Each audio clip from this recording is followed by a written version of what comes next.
Haşli, ey alem haşli, görmedim zilli, akıllı haşli. Akacan, Oh. ben borlun mu? Oh, maşını atlap gidivermeli. Odam attırını. Tenhibiyse odana, yürü gidergice al. Ben aytmasanım bilyen odamda. Öyle bu odam attırını. Täällä dikin. Yine täällä koynuk dikinden mi? Yine dikinden mi? O koynukla ne edecek? 3-4 tane koynuk başka hafta. O 40 hafta komşular yatıyor. Ne elektrikli koynuğun bile o koyma.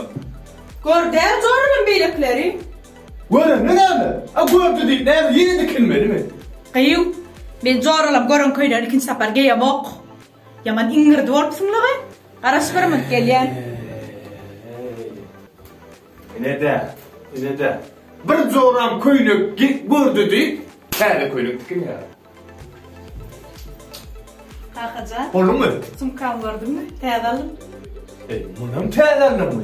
Ne mi çıksın çadağdan? Sumkoda. Men maşinimde de 10 tane atıyorsun lan. Ne yürek oradan?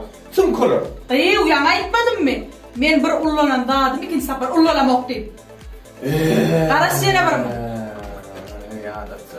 Yadatsaray diye. Bol kalkacan bolsana basın ben tayin gidivermeli. Olur mu? Oldu. Gör gidelim. Gör. Sen mekterde kokusum gördün mü? Bunun täällä mı? Hava.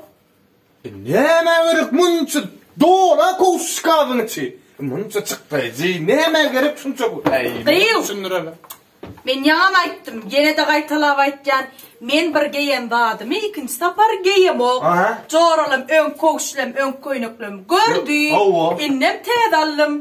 Men çalışıp duryan. Joralım görse hökbanım çalışyan. Be, şundan estin lağı? Zoralım görse çalışıyor. O çalışyan.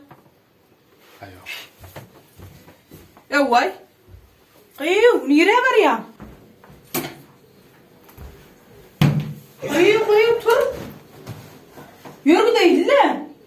Yok gidecek gel lan. Vay. Ne biçim gidecek ki?